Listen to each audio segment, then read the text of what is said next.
Gyvo maisto programą mes organizuojam dažniausiai 6 kartus per metus.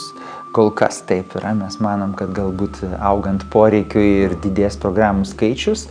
Ir informaciją apie gyvo maisto programą galima rasti mūsų puslapyje sveikata.org ir ten galima rasti programų datas.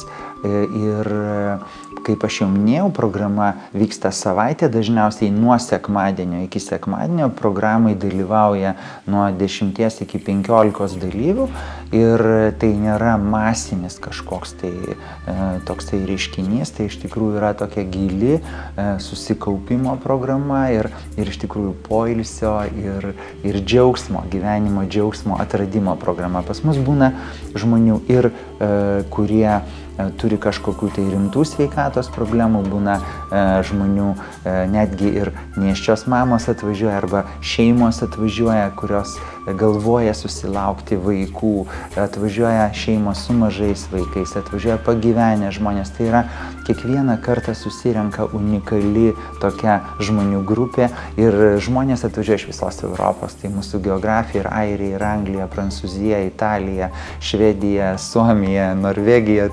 Tai lietuviai atvažiuoja iš visų šalių ir jie čia susitinka ir jie čia kaip bendraminčiai tarpusavį bendrauja, daug kas susidraugauja, po to galbūt bendrauja ir iš Vilniaus, iš Kauno, iš įvairių mažų Lietuvos miestų. Tai yra tiesiog toks kaip ir didžiulis dvasinis žmonių tobulėjimo, dvasinio žmonių tobulėjimo seminaras, jų įgūdžių gilinimo seminaras.